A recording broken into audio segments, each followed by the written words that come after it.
श्री श्री 108 श्री गुरु भरतदास जी महाराज की अनुकंपा द्वारा जो उनका आशीर्वाद प्राप्त हुआ है, उस आशीर्वाद का प्रसाद मैं आप लोगों तक वितरण करने की कोशिश करूंगा।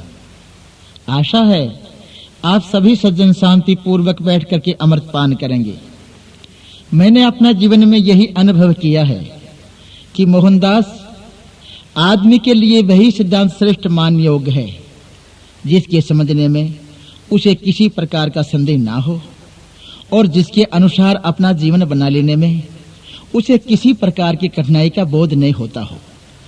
जिस सिद्धांत के अनुसार जीवन बना लेना सहज हो, जिसमें निराशा के लिए कोई स्थान ना हो, जो उसको सबसे अधिक प्रिय हो, जिसमें उसका पूर्ण विश्वास हो, जिस साध्य के पास न धन का बल है, न शरीर का बल है, न बुद्धि बल है, ना इंद्रिय बल है, ना सदाचार बल है और ना जाति का बल है, ऐसा दीनहीन पतित से भी पतित मनुष्य जिस सिद्धांत के अनुसार सुगमता से अपने साध्य को सहज ही प्राप्त कर सकता हो, वही सिद्धांत श्रेष्ठ मान योग है। जो सिद्धांत प्राप्ति योग्यता के सत उपयोग द्वारा साधक को सादगी की प्राप्ति करा देने में सामर्थ्य हो, वही उसके लिए वास्तविक सिद्धांत है। अपने सिद्धांत का अनुसरण करते हुए और दूसरों के धर्म का आदर करना, सिद्धांत का आदर करना ही मनुष्य का धर्म है, क्योंकि धर्म सभी सिद्धांतों का सामर्थ्य है। किसी भी कर्म की शुद्धि के लिए ये जानना परम आवश्यक है कि आदमी का उद्यम स्थान क्या है और कर्म की उत्पत्ति कहां से होती है। विचार करने पर मालूम होगा कि कर्ता के भाव और संकल्प से कर्म बनता है। पहले कर्ता किसी भाव से भावित होकर स्वयं कुछ बनता है, तब उसके अनुसार संकल्प और कर्म की उत्पत्ति होती है। जब मनुष्य कोई अच्छा काम करने में प्रवृत्त होता है, तब पहले स्वयं अच्छा बनता है। वैसे ही जब किसी बुरे काम में प्रवृत्त होता है, तब पहले स्वयं बुरा बनता है। जैसे चोर बनकर के चोरी करता है, भोगी बनकर के भोग करता है, सेवक बनकर के सेवा करता है इत्यादि। इन बातों से यह सिद्ध हो जाता है कि क्रिया की शुद्धि के लिए साधक को पहले अपने अहम भाव को शुद्ध करना परम आवश्यक है, क्योंकि कारण की शुद्धि के बिना कार्य की वास्तविक और अस्थायी शुद्धि नहीं होती। इसलिए मनुष्य को चाहिए कि वह अपनी मानता को पहले स्थिर और शुद्ध बनावे। विकल्प रहित ये निश्चय करें कि मैं अब गुरु महाराज की शरण हूं। हम भाव की शुद्धि के बिना यदि कोई मनुष्य कर्म की शुद्धि के लिए प्रयत्न करता है, तो वह कोशिश करने पर भी कर्म को शुद्ध नहीं बना सकता, क्योंकि जहां से कर्म की उत्पत्ति होती है, जो उसका कारण है, उसकी शुद्धि के बिना कर्म की शुद्धि संभव नहीं है। मनुष्य को चाहिए कि प्राप्त विवेक के द्वारा अपने मन की दशा का भली भांति निरीक्षण करें कि उसकी आंतरिक रुचि क्या है और उसमें कौन-कौन सी आसक्ति छिपी हुई है। भगवत प्रेम किसी भी कर्म का फल या क्रियासाध वस्तु नहीं है। उसके लिए कालांतर की प्रत्यक्षा करना भूल है।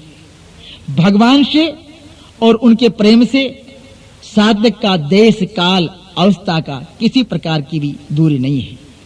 जीव की सबसे बड़ी भारी भूल तो यही है कि वह अपने स्वभावक जानकारी का आदर नहीं करता, उसकी अवहेलना करके उसके विरुद्ध आचरण करता है। इस भूल को साधक मिटा सके तो भगवान और उनके प्रेम की प्राप्ति में विलंब ना हो, क्योंकि इसका संबंध वर्तमान से है। इसे भविष्य के लिए छोड़ देना ही प्रमाद करना है। ध्यान रहे कि योग, बोध, प्रेम क्रियासाध वस्तु नहीं है। किसी क्रिया के फल रूप में इनकी प्राप्ति नहीं होती, क्योंकि क्रिया का जन्म कर्ता भाव से होता है और कर्ता भाव शरीर में मैं भाव होने पर ही होता है। शरीर में मैं भाव अविचार के कारण से होता है। जहां अविचार होता है, वहां विवेक का आदर नहीं है। वहां योग, बोध, प्रेम कैसे हो सकते हैं? ये प्राकृतिक के नियम है कि प्राप्त विवेक का आदर करने पर, उसका सत उपयोग करने पर, जब इंद्रिय जानते ज्ञान पर बुद्धि की विजय हो जाती है, तब अंतःकरण सर्वथा शुद्ध हो जाता है। उस समय शरीर में हमता ममता न रहने के कारण कर्तापन और भोक्तापन भी नहीं रहता। सब प्रकार की राग द्वेष वासनाओं का समूल नाश हो जाता है। तब प्रवृत्ति निरोध रूप योग अपने आप सिद्ध हो जाता है।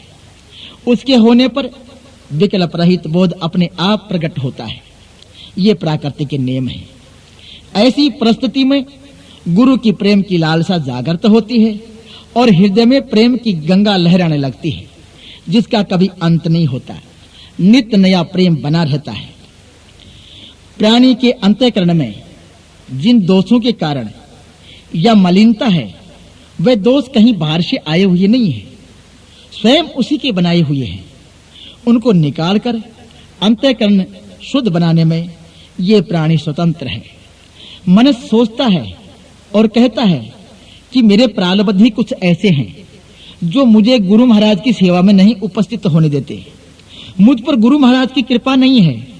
आजकल समय बहुत खराब है, सत्संग नहीं है, आसपास का वातावरण अच्छा नहीं है, शरीर ठीक नहीं रहता, परिवार का सहयोग नहीं है, अच्छा गुरु नहीं मिला, परिस्थिति अनुकूल नहीं है, एकांत नहीं मिलता, समय नहीं मिलता आदि इसी प्रकार के अनेक कारणों को वह मनुष्य ढूंढ लेता है, जो उसे अपने आध्यात्मिक विकास में रुकावट डालने वाले प्रतीत होते हैं।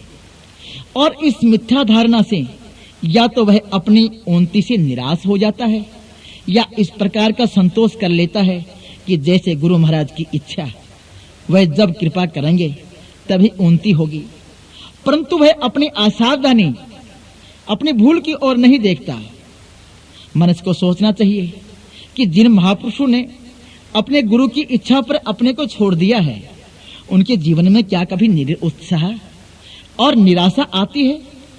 क्या वे किसी भी परिस्थिति में अपने गुरु के सिवा अन्य किसी व्यक्ति या पदार्थ को अपना मानते हैं? उनके मन में क्या कभी किसी प्रकार की भोगवासना शेष रह जाती है? यदि नहीं, तो फिर अपने बनाए हुए दोषों को रहते हुए गुरु महाराज की इच्छा का बहाना करके अपने मन में झूठा संतोष मानना या आध्यात्मिक उन्नति में दूसरे व्यक्ति या परिस्थिति आदि को बाधक समझना अपने आप को और दूसरों को धोखा देने सिवाय और क्या है? ये दोष मनुष्य का अपना ही बनाया हुआ है, इसलिए स्वयं इसे दूर करना पड़ेगा। अपने बनाए हुए दोषों को दूर करने में कोई भी साधक सामर्थ्य नहीं हो सकता। जो दोष अपने बनाए हुए हैं उनको कोई दूसरा मिटा देगा, ऐसी आशा करना, उनको मिटाने से निराश होना है, ये दोनों ही बातें उचित नहीं है। क्योंकि ये प्रकृति के नियम है कि जिस पर मनुष्य का विश्वास होता है उसी से संबंध होता है, जिससे संबंध होता है वही प्रेमी होता है, प्रेमी का ही स्मरण होता है, जिसका स्मरण होता है उसी का चिंतन होता है, और ये चिंतन ही आगे जाकर के ध्यान समाधि बन जाता है। जब साधक समाधि के रस से भी ऊपर उठ जाता है, उसे भी नहीं चाहता, तब उसे विशुद्ध प्रेम की प्राप्ति होती है। इसलिए योग, बोध, प्रेम किसी क्रिया का फल नहीं है। इनका संबंध तो साधक के चित्त की शुद्धि से है। चित्त शुद्ध होने पर योगी को योग, विचारशील को बोध और प्रेमी को प्रेम स्वतः ही प्राप्त हो जाता है। चित्त की शुद्धि उन महापुरुषों के सत्संग से होती है जिनका भाव शुद्ध हो गया है।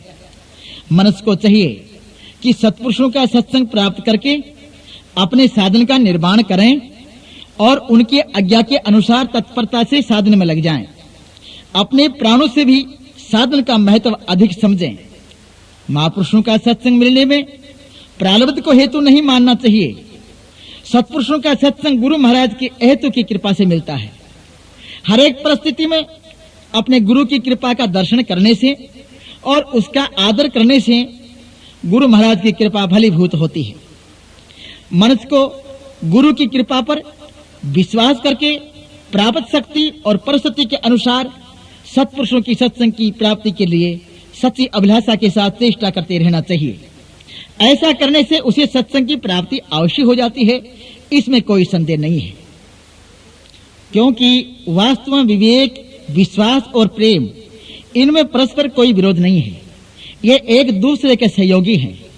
विवेकी पहले जानता है और पीछे मानता है, उस पर विश्वास करता है, और विश्वास करने वाला पहले मानता है और पीछे जानता है। यदि मनुष्य बुद्धि से विचार करके अपने दोषों को जान लें परंतु उनका त्याग ना करें तो केवल जानने से काम नहीं चलता, वैसे ही केवल मानने से भी काम नहीं चलता। अपने मान्यता को अनुसार जीवन होना आवश्यक है।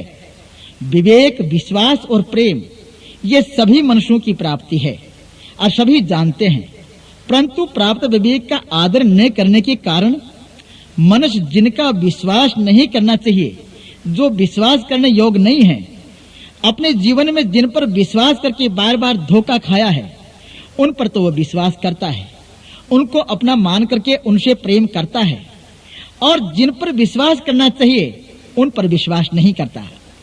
केवल शास्त्र ग्रंथ पढ़ने से, उपदेश सुनने से मनुष्य बुद्धि द्वारा तो बहुत कुछ जान लेता है, परंतु उसके अनुसार अपना जीवन नहीं बना पाता, क्योंकि उसके मस्तिष्क में और हृदय में बड़ी दूरी हो जाती है। इस कारण से उसके लिए आगे बढ़ने की बात तो दूर रही, अपने स्थान पर डटे रहना भी मुश्किल हो जाता है। जैसे किसी का दाहिना पैर तो बहुत आगे निकल जाए और बायां पैर बहुत ही दूर रह जाए, तो वह न आगे चल सकता है और न खड़ा ही रह सकता है। वही हाल उस व्यक्ति का होता है। मनुष्य को चाहिए कि बुद्धि और हृदय की दूरी को हटाकर दोनों की एकता करें, अपनी जानकारी के अनुसार जीवन बनाता रहे और उसके बाद में आगे की बात जानने की कोशिश करें। विद्या और शिक्षा में बड़ा अंतर होता है। पंडित, पादरी, मुल्ला, ज्ञानी जिस बात को पढ़ाई के द्वारा सिखाता है, संत महापुरुष उसको अपने अनुभव के द्वारा जानता है। सीखी हुई बात समृद्धि के रूप में होती है और जानी जाति पर की हुई बात जीवन बन जाती है। चित्त शुद्ध होने पर जो ज्ञान प्राप्त होता है वही ठीक ज्ञान है। केवल शिक्षा द्वारा प्राप्त जानकारी ज्ञान नहीं है, उससे तो अभिमान बढ़ता है जो कि साधन में विघ्न है। हाँ, भाषा की जानकारी में और वास्तविक ज्ञान में बड़ा अंतर है। भाषा के ज्ञान से जो शिक्षा मिलती है उससे जीवन की शिक्षा का महत्व अधिक है। भाषा की शिक्षा न होने पर भी जीवन शिक्षित बन सकता है। जिसके जीवन में सदाचार आ गया है वही सदाचार का सच्चा शिक्षक है। जिसको केवल पुस्तकों का ज्ञान है वह आचार की शिक्षा नहीं दे सकता। हाँ, एक बात मैं मानता हूँ, शिक्षा से जीवन में सुंदरता आती है, परंतु उससे अविद्या का नाश नहीं होता। अविद्या का नाश तो विद्या से ही होगा। किसी को यह कभी नहीं समझना चाहिए कि पतन का कारण प्रारब्ध है, क्योंकि प्रारब्ध किसी के पतन का कारण नहीं होता। विवेक का अनादर करने से और प्राप्त बल का दुरुपयोग करने से ही मनुष्य का पतन होता है। विश्वास और प्रेम ही आस्तिकवाद है। विवेक के प्रकाश से प्रकाशित रहना ही दार्शनिकता है। समझी हुई बातें आंख मीच लेना, उसे जानकर भी बेजान कर देना, यही अविवेक है, यही अंधकार है, यही अविद्या है। जो शरीर की असलियत को देख लेता है, मैं कौन हूं इसको समझ लेता है, वह संसार की असलियत को भी समझ लेता है। जो अपने को देख लेता है, मैं कौन हूं इसको जान लेता है, वह उस परम पिता परमात्मा को भी जान लेता है। मुक्ति किसी अभ्यास का फल नहीं है, विवेक का फल है। भक्ति भी विश्वास और प्रेम से ही मिलती है, अभ्यास से नहीं मिलती। हाँ, अभ्यास से तो शक्ति मिल सकती है, मुक्ति नहीं। सुख भोग और उसकी चाह नहीं मनुष्य को शक्ति, भक्ति और मुक्ति से अलग किया है। भक्ति और मुक्ति के मिलने पर शक्ति तो अपने आप आ जाती है। हर एक मनुष्य की योग्यता में भेद होता है, इसलिए जो मनुष्य ना तो अपनी जानकारी का आदर करता है और ना अपना इष्ट पर गुरु पे विश्वास करता है, उसके जीवन का परिवर्तन होना कठिन है। क्योंकि जो अपने को नहीं जानता वह ईश्वर को, अपने गुरु को कैसे जान सकता है। आत्मा और परमात्मा को बुद्धि से जानने की कोशिश ना करें, क्योंकि आत्मा और परमात्मा बुद्धि का विषय नहीं है, साक्षात का बोध का विषय है। संतों का कहना है कि जो तोकू कांटा बोए तहे बोए तू फूल। साधक को चाहिए कि बुराई का उत्तर भलाई में दे। जो इस मूल मंत्र को जीवन में ढाल लेता है वह महान हो जाता है। राजाओं में न्याय होता है और संत महापुरुषों में प्रेम होता है। बुराई के बदले बुराई ना करना ये मनुष्यता है, बुराई के बदले भलाई करना ये साधुता है। दुखों से ही मनुष्य का चित्त शुद्ध होता है। जो सच्चा दुखी होता है वही बड़ा भारी भगवान का सेवक होता है। क्रोध से तो बड़ा भारी नुकसान होता है। बना बनाया काम बिगड़ जाता है। वर्षों से बनाए हुए काम बिगड़ जाते हैं। क्षणक में क्रोध करने के कारण बना बनाया काम बिगड़ जाता है। इसलिए किसी को भी क्रोध नहीं करना चाहिए। मनुष्य धन क्यों चाहता है?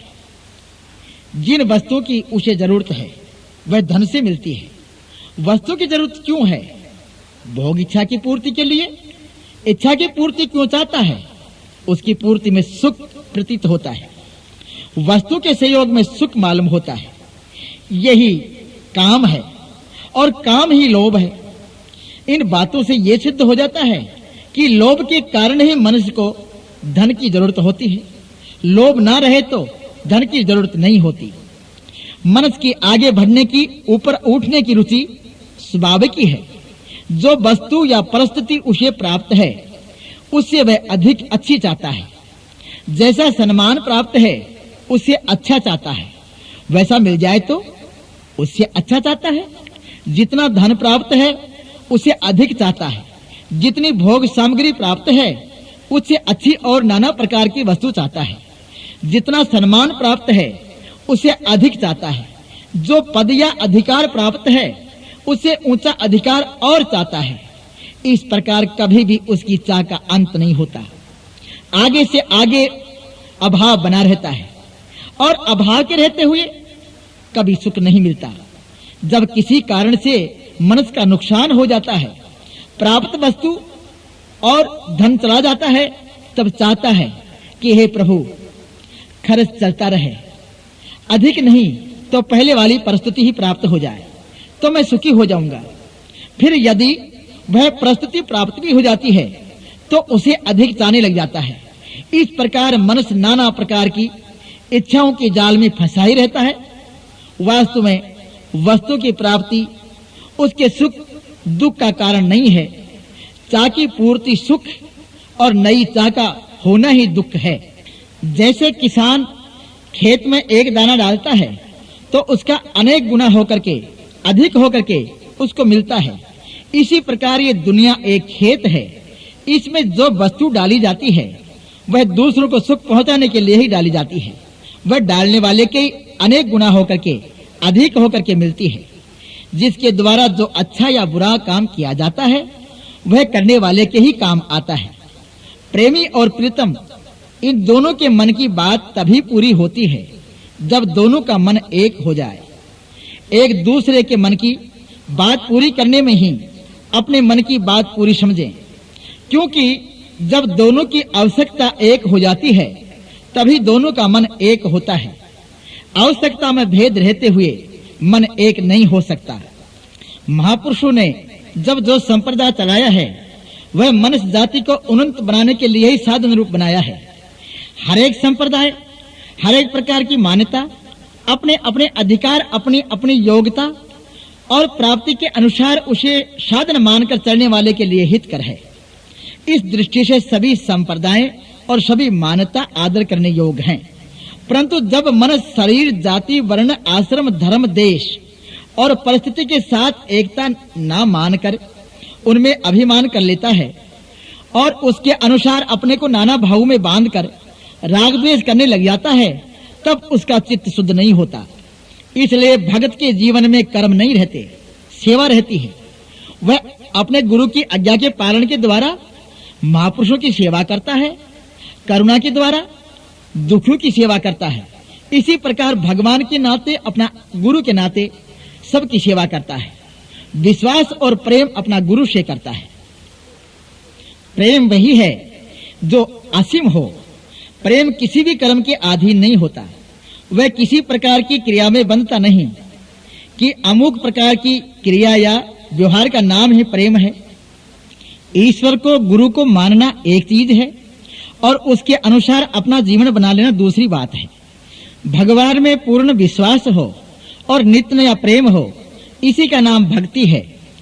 आप कहते हैं कि मूर्ति की पूजा कब तक करनी चाहिए? कोई भी आस्तिक भक्त मूर्ति की पूजा नहीं करता। वह तो मूर्ति में अपने इष्ट देव की पूजा करता है। इसलिए जब तक अपना भास रहे तब तक अपने इष्ट की पूजा करते रहना चाहिए। जब मनुष्य किसी पुस्तक या चिट्ठी को पढ़ता है तब कागज या स्याही को नहीं पढ़ता, किंतु उसमें लिखे हुए संकेत के द्वारा उसके अर्थ को पढ़ता है। कागज, स्याही और अक्षर तो उस अर्थ को समझाने के लिए चिन्ह मात्र है। अर्थ तो पढ़ने वाले की बुद्धि में परंपरा से विद्यमान है। इसी प्रकार भक्त मूर्ति को संकेत बनाकर अपने इष्ट की पूजा करता है, मूर्ति की पूजा नहीं करता। इसी तरह गीता आदि में समझ लेना चाहिए। पढ़ने वाला उसे भगवान की वाणी समझ करके पढ़ता है और उसी भाव से उसका आदर करता है। शुभ और अशुभ कर्मों के अनुसार जो प्रारब्ध बनता है, उसी के अनुसार परिस्थिति मिलती है। उसके सदुपयोग से और दुरुपयोग से फिर प्रारब्ध बनता है। उसका फल भोगने के लिए फिर जन्म लेना पड़ता है। इसी प्रकार ये कर्म भोग का चक्कर चलता ही रहता है। सुख भोग का लालच मनुष्य को अपना कर्तव्य पालन नहीं करने देता। गुरु से उर्ण होने के लिए मनुष्य को क्या करना चाहिए, जिससे हमें अपने कर्तव्य का ज्ञान प्राप्त हो, जो हमारे साधन का निर्माण कर दें, वही गुरु होते हैं। गुरु द्वारा उपदेश को जीवन में ढाल लेना, उसकी आज्ञा के अनुसार जीवन बना लेना ही गुरु से उर्ण होना है। उसका आदर करके उसकी आज्ञा के पालन अपना जीवन बना लेना ही शिष्य का कर्म होता है। शरणागति की भूमि विश्वास है। जहाँ विश्वास होता है, वहाँ शिष्य अपनी योग्यता और विश्वास के अनुरूप गुरु की महिमा को जैसी और जितनी समझता है, उसी ढंग से वह गुरु की शरण होता है। शरणागति तो शिष्य के हृदय की पुकार है, वह सीखने से नहीं आती। गुरु महाराज की कृपा होती है तभी आती है। गुरु महाराज की कृपा से, शरणागत भक्तों का सत्संग करने से और प्राप्त विवेक का आदर करने से शरणागति भाव प्राप्त होता है। जब साधक का कोई उपाय ना चले, अपनी निर्बलता का पूरा पूरा अनुभव हो जाए, तब उसे अपने गुरु की शरण लेकर उनको पुकारना, अरदास करना, प्रार्थना, आरती, स्तुति करना, यही आरती, स्तुति, प्रार्थना का मतलब होता है।